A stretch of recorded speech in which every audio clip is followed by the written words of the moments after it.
यार भोज खाए के बहुत मन करता है। गांव में कोनो लगनो नहीं के कुशवाहा लगन रहा वहू से उम्मीद खत्म हो गई हमनी के।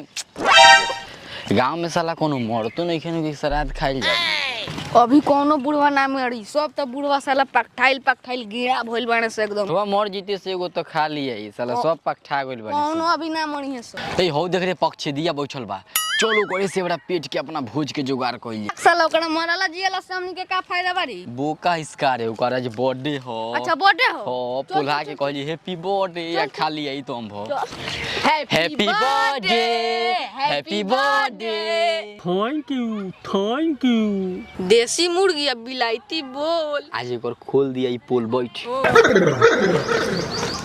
पाटी हां तू हैप्पी बर्थडे हो खर्चा ना करबी? ए बर्थडे में तो खर्चा करही के चाहिए से आदमी के और उम्र लम्बा होला। हमें घंटा का उम्र लम्बा आज हमें बाबूजी मरले। कौन कहली? मरले ना गांड पर पानी से मरले बाने देखाई का? ना ना ना ना अब मैं कोई नहीं है बाजार पर तो साइबर कैफे के अगला मशीन पर रखवा के सब पैसा उठवा ले ले। मैं छत्रवीती के तो पैसा रोला ही रोला। हाँ मोरे वाली देले वाला पैसा मैं मेरा खर्चा के दी बोडे को हुए निकलवा ले ले। हम क्या करी बहुत नाजायज भइल भाई यार। गड़बड़ बात भाई। लेकिन एगो बात कही भाई अगर ये बर्थडे में ते खर्चा करते नु तो हमनी अपना बॉडी में तोरा के यहू सोना मुड़ा खर्चा करती सक भाई ते जाओना होटल में कहबे तावना होटल में खियम राज दरबार से लेके जहां कहबे तहां खियम। लेकिन हमारे एके वो कंडीशन में हमरा खस्सी के मीट खाए के मन करता। एगो जुगाड़ लाग गइल बा। चलो स तनी के खोसी कम लेग पीस खियाओ तनी। चलो स कौन लेग पीस खियाई रे हमनी के? का जाने सरवा येनु जानता। चल चल चल उठाव रे ढेर चुस्ता खाता है घरी। अरे बा मन करता है केरेवे मार दी रे। किरा कोई बसले हमरे चाचा के हो। तोरा चाचा का त अपना मेरी फाटा था दूसरा के चुराई बे। चल ए तामर उतना अजूबा बे उतना बरियार थोड़े बकेरा सारा हो देबा। ए साला तोर चप्पल बाजेला ते अपन चप्पल अपना मुड़ी पर धले आ तब चल आराम से धर जल्दी। ठीक बा चल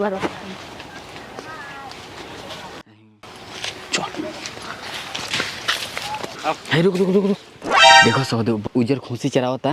हम बकचो तो हइले हई ओकरा के बकचोदी में फंसा के रखम तले तहनी खुशी उठा के सीधे फरार। ओकरा बाद हम जस्ट आवते बहिन तहनी लगे ठीक बा। साला तोरा से भेटनर बकचोद होम ओसर के खाली फंसा के रखे आ ते स्वर्द उठाइए ना पातो के बाद हम आवतो ही बनी। मोरे से बकचोदी तोरा से बेसी बकचोद चल। माइत मित तोल मार देनी रे दौलती से आ दोला माइत मित तोल मार देनी रे गलती से। काल बा जितेंद्र आज तो थीते बा मैं तारा नियत में ठोट लगता। खोट तो बहुत जगह बा साफ करबे का? क्या? अरे दांत में कर देबे साफ। हम पाग मिल दे तब जितेंद्र चलो तनी तब ठीक बा। ठीक बा।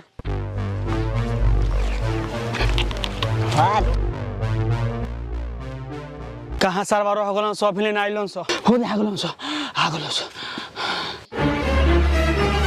हालांकि बाहर का खोसी बना रे बहुत बड़ा बारे भाई बहुत मेहनत खाए में लागल बहुत मजा आई। है ठीक बा।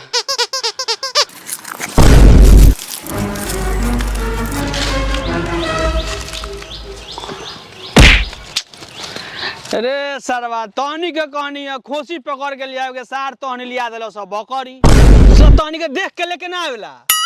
ए साला तो तेही तो कहले कि सीधा लेके भागते रहियो हमनी उठा के सीधा भागते बहिन। हमनी के का जानी सो खोसी है कि बकरी है।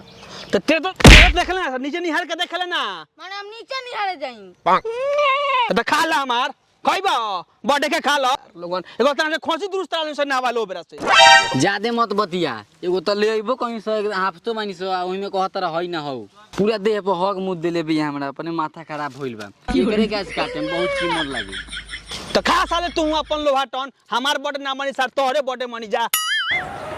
वाह मुखिया जी बड़ा मस्त लड़के नचती है जी।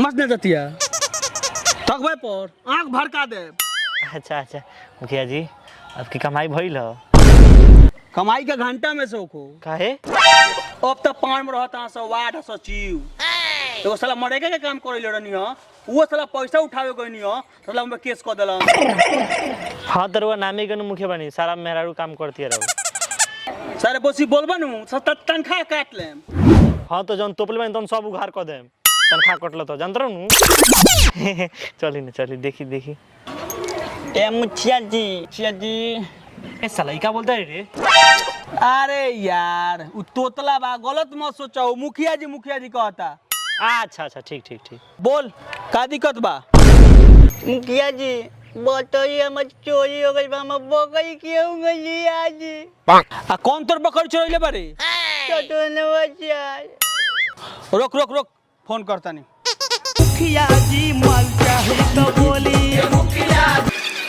हेलो हाँ मुखिया जी शत्रुघ्न बकरी ले गए बड़ा सो जितेंद्र के